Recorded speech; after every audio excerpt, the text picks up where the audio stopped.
Hello and namaste, friends. Today we will be continuing from where we left in the previous class. So, in the previous class, we studied about the Enlightenment period, we studied about commercial revolution और Renaissance period में क्या क्या चीज़ें हैं, मतलब Renaissance period में scientific revolution. Now we will study about it. So, now let's just start. See, scientific revolution जो था वो 14th से 16th सेंचुरी के बीच में होता है. It is a series of events between the 14th to 16th century. ठीक है. और इसने चेंज करा दोनों चीज़ों को. किन चीज़ों को? मटेरियल लाइफ्स को भी और लोगों के आइडियाज़ को भी. मटेरियल लाइफ्स एज इन जो भी फिजिकल लाइफ्स थी, मतलब कि जैसे ट्रेडिशनल ज़िंदगी लोग जी रहे थे, तो जब नए इन्वेंशंस होंगे, नई डिस्कवरीज होंगी, तो ऑब्वियस बात है कि उनकी लाइफस्टाइल चेंज हो जाएगी. तो material life refers to the lifestyle changes.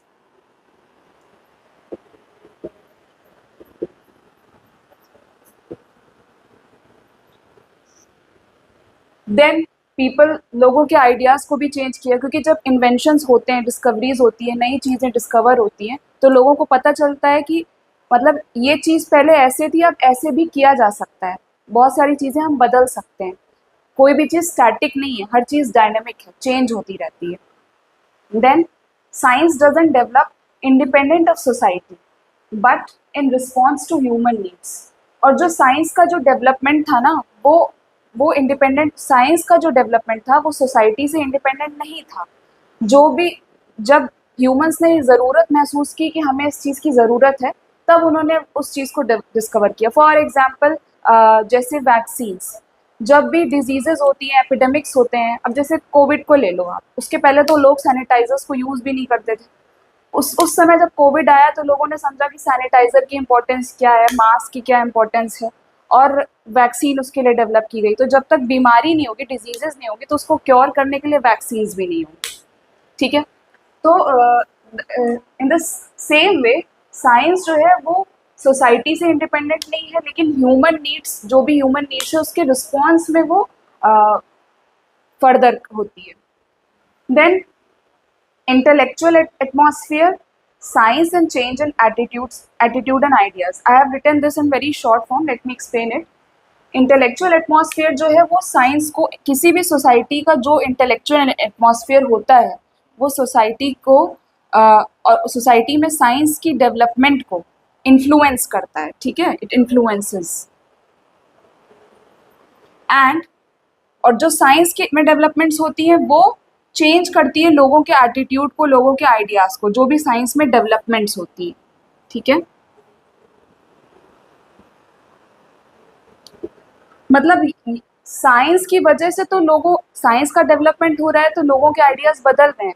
लेकिन साइंस का डेवलपमेंट भी क्यों हो रहा है? क्योंकि लोग क्वेश्चन करना सीख रहे हैं चीज़ों को, तो इस वजह से साइंस का डेवलपमेंट हुआ. So see now you will see that in medieval society feudal system था. ठीक है. फ्यूडल सिस्टम का I explain in the previous class. तो चर्च जो था, it was the epicentre of power, authority and learning. ठीक. Church ही सब मतलब चर्च को सैक्रोसैंक्ट मानते थे. पिछले क्लास में ये मैंने एक्सप्लेन करा था. तो और लर्निंग कैसी थी? रिलीजियस लर्निंग थी. मतलब कि साइंटिफिक आइडियाज़ के लिए जगह नहीं थी मेडिवल सोसाइटी में. Religious type of learning. ठीक है. और कोई भी जो है, कोई भी व्यक्ति चर्च के रूल्स को, चर्च की कही हुई बातों को चैलेंज नहीं कर सकता था. None could challenge the dogmas that was presented by the church. Now what is dogmas? तो डॉगमास जो होते हैं, it refers to a set of beliefs that people are expected to consider true without questioning. ठीक है. मतलब कि ऐसे set of beliefs जिनको लोग क्वेश्चन नहीं कर सकते. आपसे ये उम्मीद की जाती है कि आपके पास ये सर्टेन चीज़ें हमने बता दी, ये जो चीज़ें लिखी हुई हैं, आपको इनको बिलीव करना है, इसको क्वेश्चन नहीं करना है, इस पर कोई लॉजिक अप्लाई नहीं करना है, कोई रैशनैलिटी अप्लाई नहीं होगी. ठीक है. तो ये था. तो इससे ये समझ में आता है कि साइंस, मतलब इस टाइम पे जब साइंस का डेवलपमेंट हुआ होगा तो उसने बहुत ज़्यादा चेंज नहीं किया होगा. पहले तो वो टेक्नोलॉजी और जो भी मटीरियलिस्टिकली ही चेंजेस आए होंगे, क्योंकि जो भी चेंज होता है, चेंज कोई मतलब इट इज़ अ प्रोसेस. ये नहीं होता कि तुरंत हो जाएगा. चीज़ें तुरंत नहीं हुई होंगी। तो development of science it was restricted to development in technology और जो भी मटेरियलिस्टिक एस्पेक्ट्स थे। ठीक है, फिर उसके बाद जो ये रेनेसांस पीरियड था साइंटिफिक रेवोल्यूशन वाला, इसमें जो है मेजर डेवलपमेंट्स हुए आर्ट और साइंस में। ठीक है, आर्ट और साइंस में क्या क्या डेवलपमेंट हुए, अब देखो विजुअल आर्ट में डेवलप चेंजेस हुए, chemistry, medicine, navigation and astronomy, ये 4 तरीके से हुआ। तो विजुअल आर्ट में कैसे हुआ, जो इस समय की जो पेंटिंग्स थी ना, पेंटिंग्स, तो इनमें डिटेलिंग बढ़ गई, इन पेंटिंग्स में डिटेलिंग बढ़ गई। डिटेलिंग कैसे बढ़ गई कि मतलब जो इस समय की पेंटिंग्स थी उसमें आप देखोगे कि जो ह्यूमन बॉडी थी और नेचर था उसके उसके छोटे छोटे एस्पेक्ट्स की को मतलब दर्शाया गया पेंटिंग्स में, तो डिटेलिंग बढ़ गई। ठीक है, डिटेलिंग। और केमिस्ट्री में क्या हुआ, केमिस्ट्री में जो केमिकल प्रोसेसेस थे उसकी स्टडी शुरू हो गई, जैसे कि डिस्टिलेशन, एमालगमेशन, ऑक्सीडेशन, रिडक्शन, ये जो भी प्रोसेसेस हम केमिस्ट्री में पढ़ते हैं, जो भी आपने बेसिक साइंसेस पढ़े होंगे तो आपको इतना तो पता ही होगा। तो और एक जनरल थ्योरी डेवलप हुई। ठीक है, एक general theory was developed, general theory of chemistry was developed.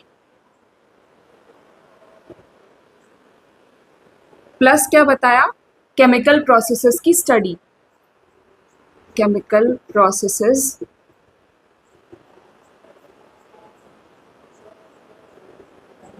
Studied.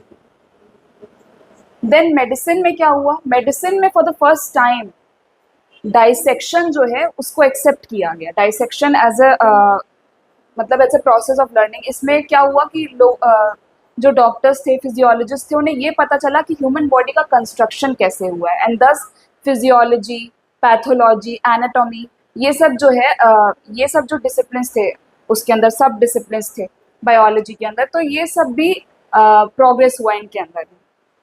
तो let me just write it, dissection,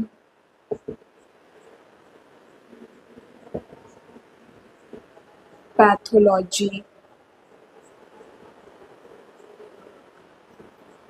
anatomy, physiology.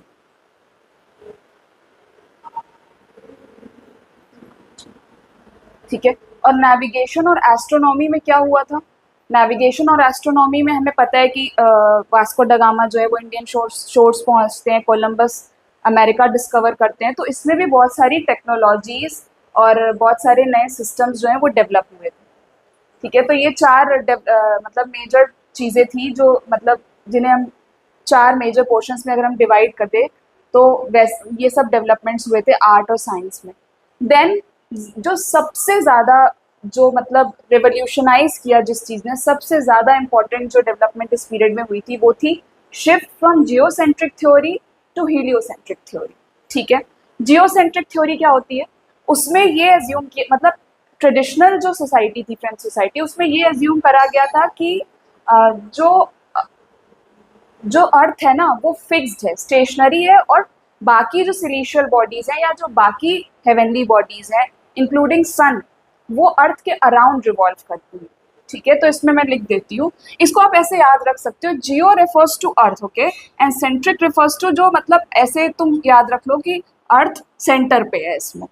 ठीक है, अर्थ फिक्स्ड प्लस स्टेशनरी। ठीक है, और बाकी जो है वो रिवॉल्व करती हैं, इतना तो याद रह जाएगा। फिर हीलियोसेंट्रिक थ्योरी क्या थी, तो हीलियोसेंट्रिक थ्योरी में क्या होता है, इसमें ये दी थी निकोलस कॉपरनिकस ने। ठीक है, निकोलस कॉपरनिकस, इसीलिए पता है इसको कॉपरनिकन रिवॉल्यूशन भी बोलते हैं।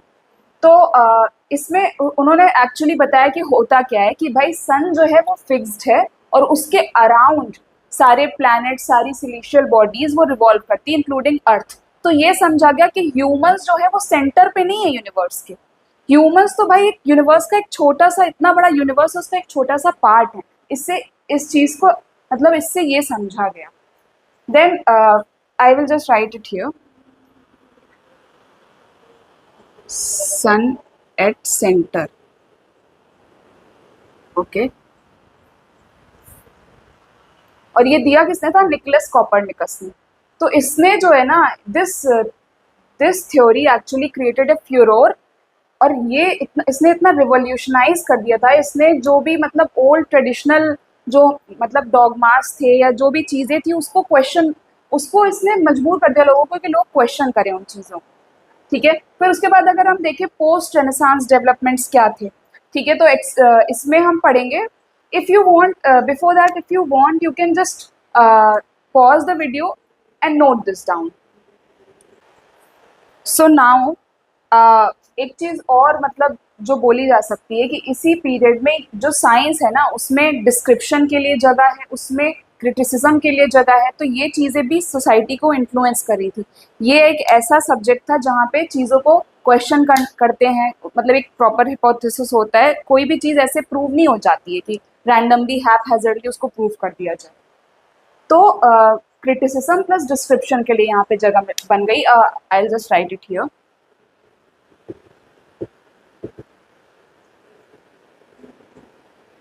डिस्क्रिप्शन। देन पोस्ट रेनेसांस क्या डेवलपमेंट्स हुए थे? जो एक्सपेरिमेंटल मेथड्स थे उसका डेवलपमेंट हुआ इन फिजिक्स एंड मैथ्स। मतलब कि ये समझा गया कि साइंटिफिक मेथड्स जो होते हैं ना, सबसे ज़्यादा एक्यूरेट होते हैं और सबसे ज़्यादा ऑब्जेक्टिव मेथड्स होते हैं किसी भी सब्जेक्ट की स्टडी के लिए। Most accurate and objective.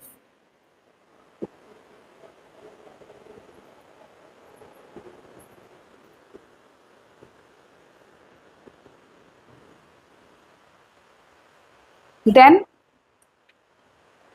और यही साइंटिफिक मेथड्स थे ना, ये बाद में सोशियोलॉजिस्ट ने इन्हीं का यूज़ किया।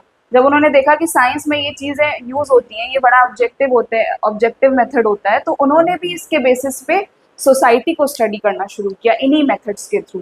ठीक, जिनके बारे में भी हम साइंस में जिन साइंटिस्ट के बारे में, फिजिसिस्ट के बारे में पढ़ते हैं, जैसे कि गैलीलियो, न्यूटन, केपलर ने जो अपने लॉज दिए, वो सब इसी टाइम पे थे। ठीक है, Galileo, Newton, Kepler.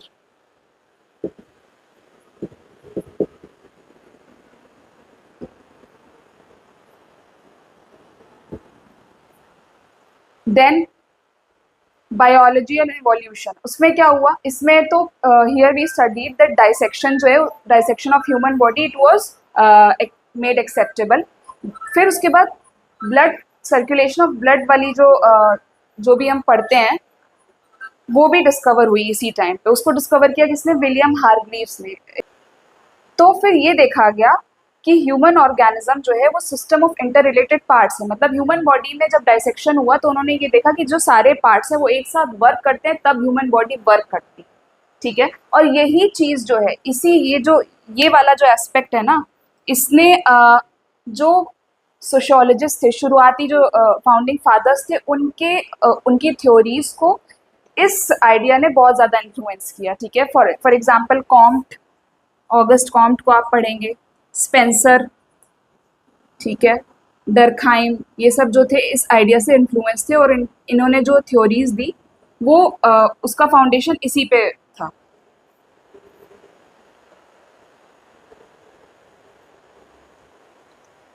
So if you want, you can just note this down.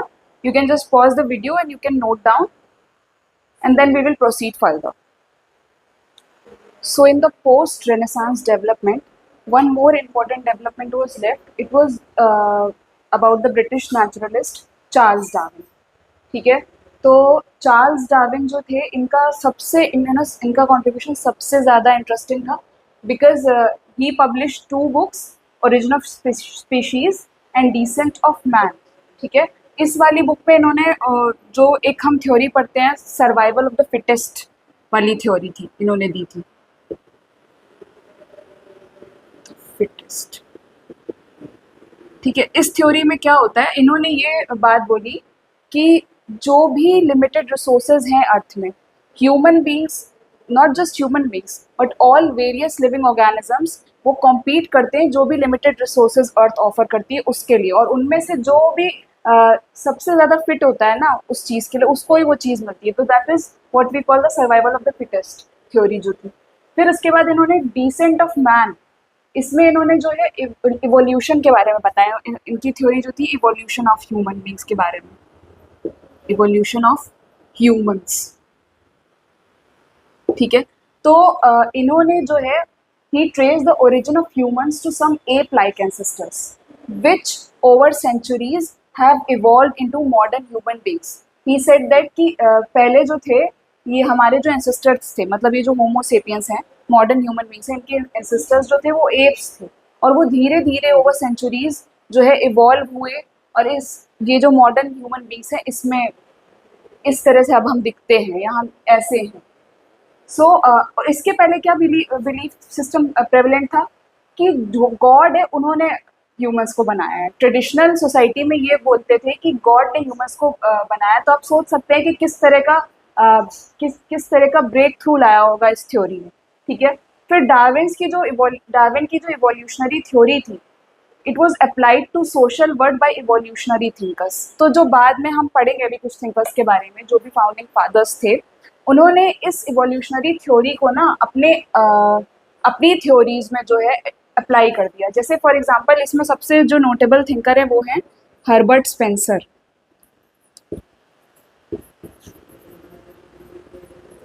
ठीक है। तो इन्होंने ये बताया कि सोसाइटीज कैसे लोअर स्टेज से हायर स्टेज में इवॉल्व होती है, ठीक है, from lower stage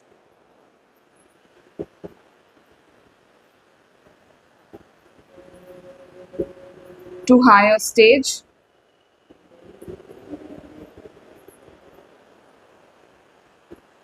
Societies also evolve.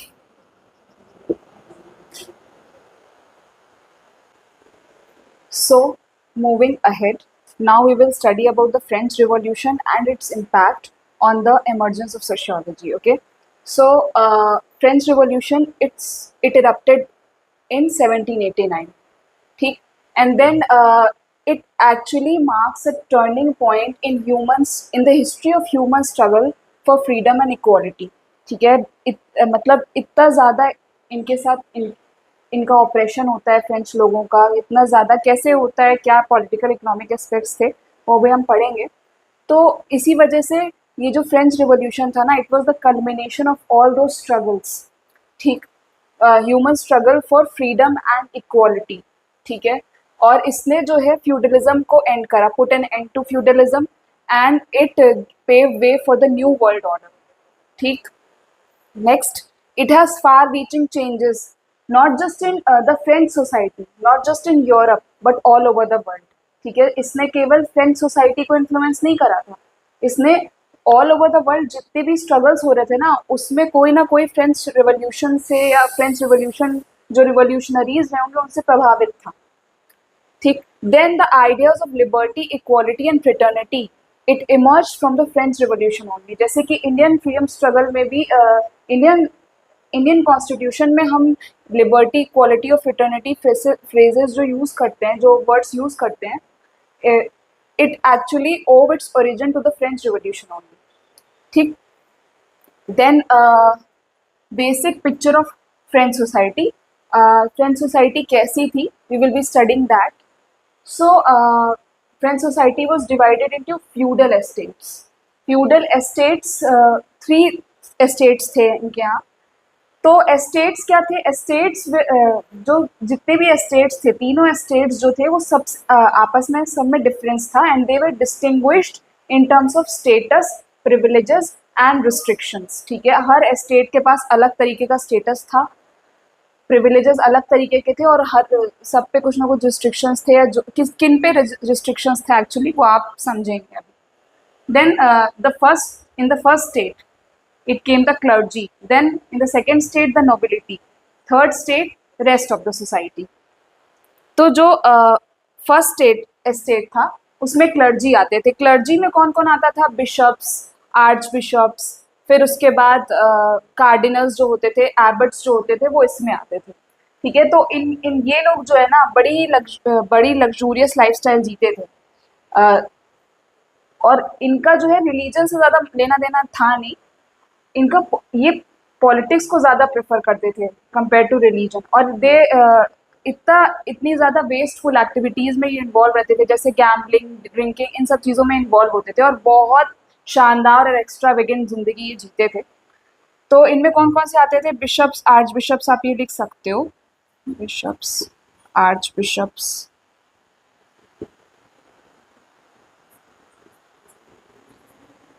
Cardinals, ठीक है। तो कैसी लाइफ जीते थे? लग्जूरियस लाइफस्टाइल जीते थे। रिलीजन से इनका कोई लेना देना नहीं था। पॉलिटिक्स को ज़्यादा प्रेफर करते थे, पॉलिटिक्स को पे इनका अच्छा खासा इन्फ्लुएंस था। सेकेंड स्टेट में क्या पढ़ते हैं हम? The nobility. तो नोबिलिटी दो तरीके के नोबल्स थे, ठीक है। देखो, नोबल्स ऑफ द स्वॉर्ड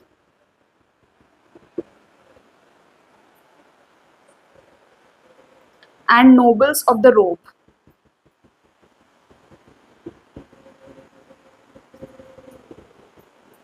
तो जो नोबल्स ऑफ द स्वॉर्ड थे, इनको आप बोल सकते हो जो बिग लैंडलॉर्ड्स जो थे, वो नोबल्स ऑफ द स्वॉर्ड में आते थे।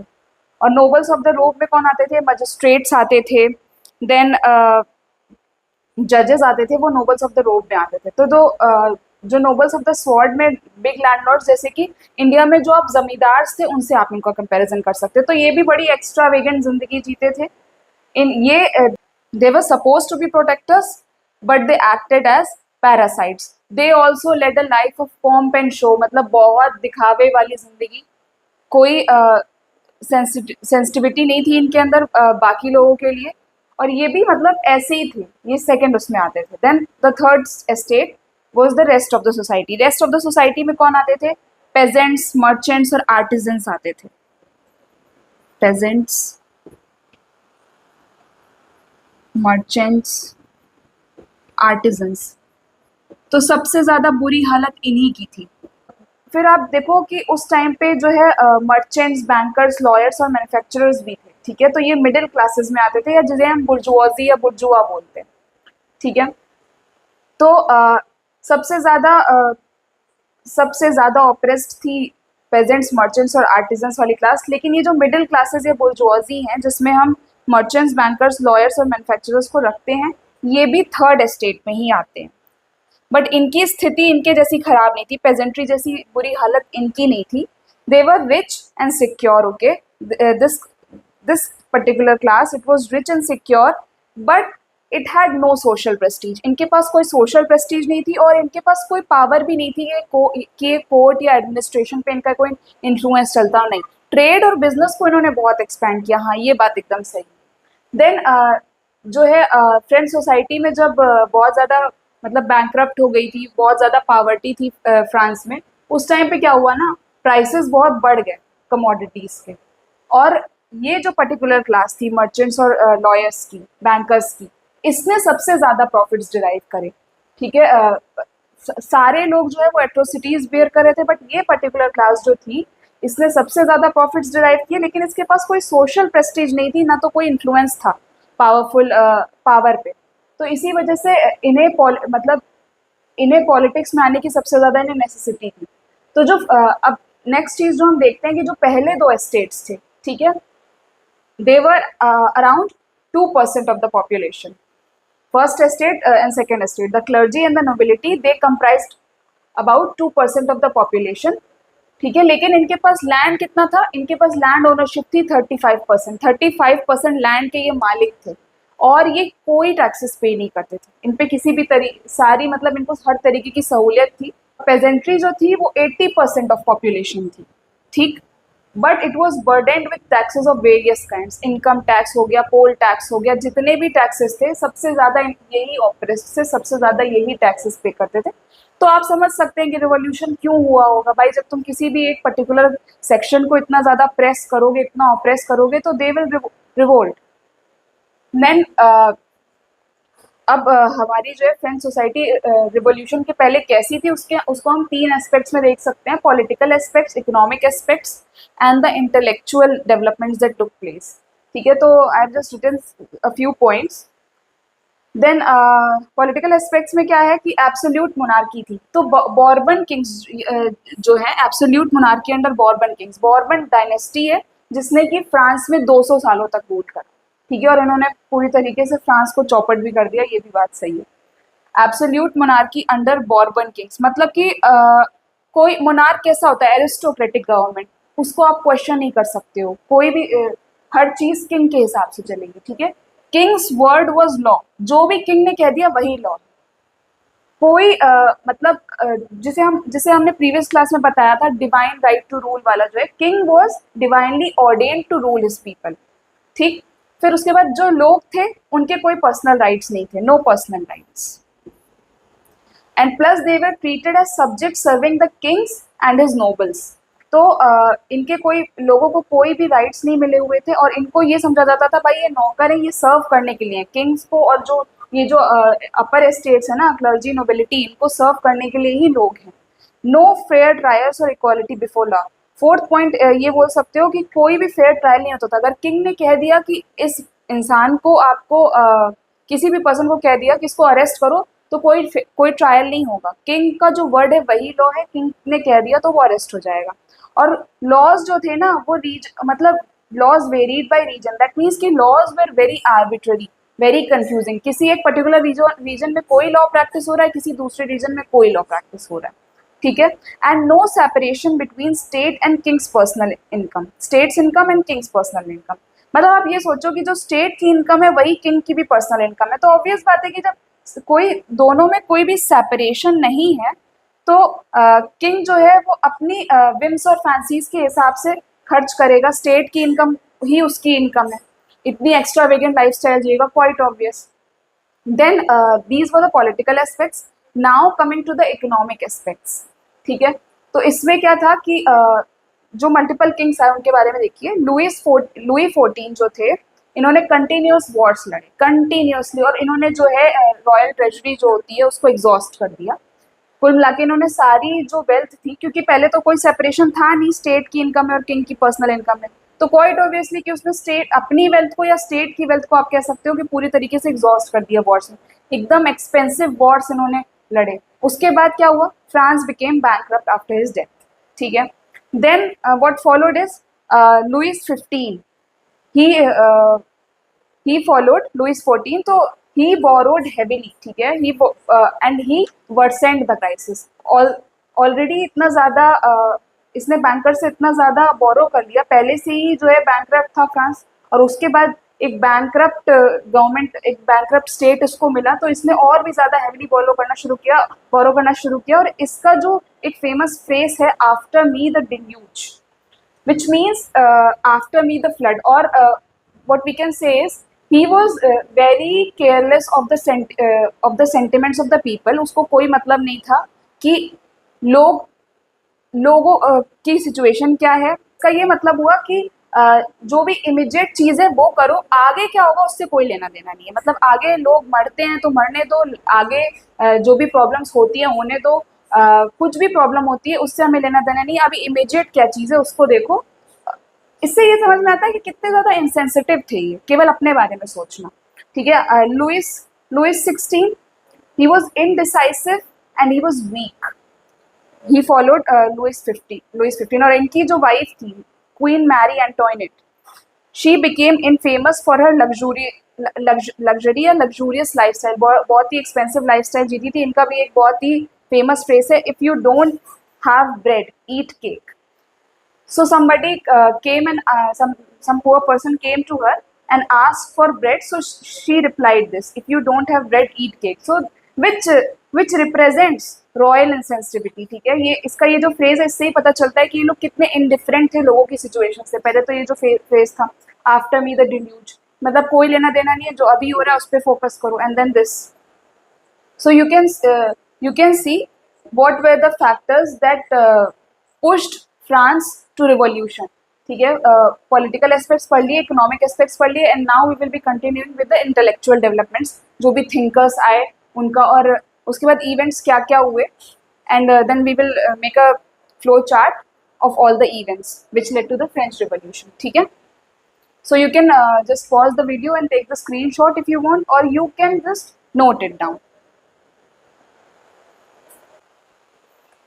So we shall now look upon the intellectual developments that happened in France. Okay. So age of reason and rationalism shaped new thinking. This was happening during the 18th century. तो क्या हुआ कि उस time पे क्या हुआ, बड़े सारे नए फिलोसफर्स आ गए, थिंकर्स आ गए, तो उसमें उसकी वजह से क्या हुआ कि लोगों ने सोचना शुरू किया रीज़न के बारे में, लॉजिक के बारे में, और रैशनलिज्म जो है वो ये सब जो चीज़ें थी उसने नई थिंकिंग को शेप करा। ठीक है, मेजर फिलोसफर्स जो थे वो बेसिकली वो रैशनलिस्ट थे। उन्होंने फ्रेंच पीपल को इन्फ्लुएंस किया, that and people were forced to think that all true things could be proved by reason. कोई भी चीज़ जो है एग्जिस्ट कर रही है सोसाइटी में या नेचर में, उसको प्रूव किया जा सकता है कि बिकॉज साइंस तो ऑलरेडी प्रोपोगेट हो ही रही थी, और साइंस में क्या मैंने बताया था कि डिस्क्रिप्शन के लिए और क्रिटिसिज्म के लिए जगह होती है। तो लोगों ने भी यही समझा कि जो भी चीज़ें होती हैं उनकी ट्रुथफुलनेस इसी से प्रूव हो जाएगी कि वो उनको रीजनली उनका लॉजिकल एक्सप्लेनेशन एग्जिस्ट करता है कि नहीं।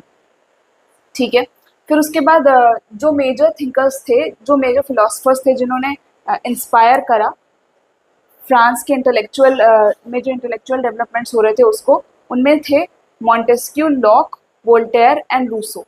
Okay, so Montesquieu wrote a book, The Spirit of the Law, and in this book he focused on the separation of powers. He said कि जैसे जैसे इंडिया का सिस्टम है, यहाँ पे एग्जीक्यूटिव, जुडिशरी और लेजिस्लेचर अलग अलग है, तो वैसे ही इन्होंने बोला कि पावर्स का सेपरेशन होना चाहिए, कॉन्सेंट्रेशन ऑफ पावर्स नहीं होना चाहिए किसी भी अथॉरिटी में, अदरवाइज करप्शन तो होगा ही। तो इन्होंने यही कहा कि पावर्स को सेपरेट करो, मतलब उसको डिस्ट्रीब्यूट करो in judiciary, legislature and executive.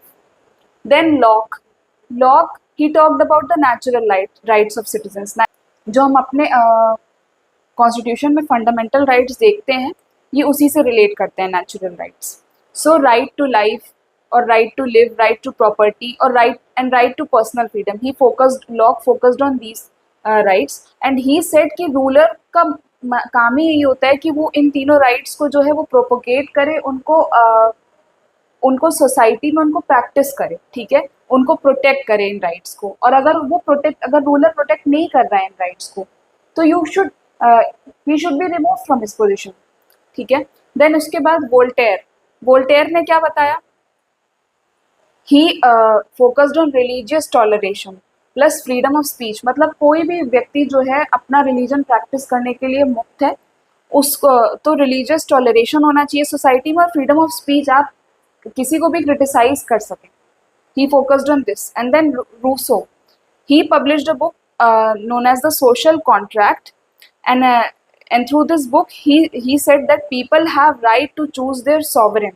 मतलब लोगों को हक होना चाहिए कि वो चूज करें अपने लीडर को, और उससे क्या होगा कि जब वो चूज करेंगे तो अपनी चुनी हुई गवर्नमेंट के अंदर वो अपनी पर्सनालिटीज को बेहतर तरीके से शेप कर पाएंगे, बेहतर तरीके से सेल्फ को डेवलप कर पाएंगे।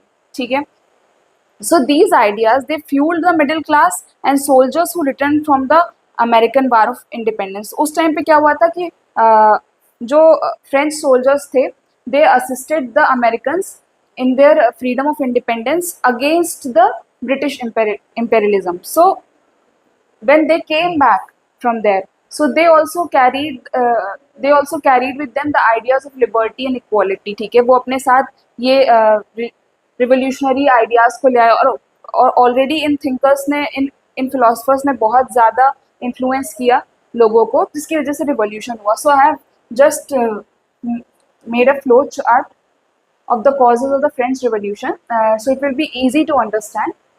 It was starting from here। पहले तो एब्सोल्यूट मोनार्की थी। ठीक है, हमने देखा कि मोनार्क था वहाँ पे, कैसे बॉर्बन किंग्स रूल कर रहे थे। फिर क्या हुआ कि कैसे उन्होंने एक्स्ट्रा वेगन लाइफस्टाइल जीते थे, और कैसे मतलब उन्होंने ऑप्रेस किया लोगों को, और बहुत ज़्यादा बोरो करने लगे, तो इकोनॉमिक बैंक्रप्सी हुई। उसके बाद एनलाइटनमेंट थिंकर्स आ गए, जो ये थिंकर्स हैं वो आ गए, उनकी वजह से जो है एक थॉट प्रोसेस डेवलप हुआ फ्रेंच सोसाइटी में। फिर इनइक्वालिटी भी थी स्टेट सिस्टम की, जो इतना ज़्यादा गैप था दोनों एस्टेट्स के बीच में कि लैंड ओनरशिप के मामले में और राइट्स प्रिविलेजेस के रूप में जो गैप एग्जिस्ट करता था एस्टेट्स के बीच में, वो इसके बाद पीपल्स रिवॉल्ट, उसके बाद क्या हुआ, लोगों ने रिवॉल्ट किया और रिवोल्यूशन बिगैन। ठीक है, तो you can just pause the video, आप इसको नोट डाउन कर सकते हैं, आप इसका स्क्रीनशॉट ले सकते हैं। I move side now. For the next class, I am thinking we shall study about the founding fathers of sociology। ठीक है, सोशियोलॉजी कैसे एज अ डिसिप्लिन इमर्ज होती है, तो जो भी पायनरिंग सोशियोलॉजिस्ट थे, namely Saint Simon, Auguste Comte, Herbert Spencer, तो इनकी कौन सी थ्योरीज थी, और मतलब जो एग्ज़ाम रेलिवेंट इनके बारे में, जो भी एग्ज़ाम रेलिवेंट इनकी थ्योरीज हैं, जो भी एग्ज़ाम रेलिवेंट हमें पढ़ना है वो हम पढ़ेंगे। So let me know how did you like the video, and also you can suggest me in the comment section कि आप क्या पढ़ना चाहते हैं, आप कैसे पढ़ना चाहते हैं, या कोई पर्टिकुलर थिंकर्स हैं जिन्हें आप पहले पढ़ना चाहते हो, कोई पर्टिकुलर स्कूल ऑफ थॉट जैसे कि फंक्शनलिज्म, जो भी फंक्शनलिज्म हो गया, पॉजिटिविज्म हो गया, और सिंबॉलिक इंटरैक्शनिज्म है, फेनोमेनोलॉजी है, एथनोमेथोडोलॉजी है, anything that you want to study first, I will be very happy to teach it. Please follow me on my Instagram. It is the Sociology Room. And please like, share and subscribe the video. Thank you so much.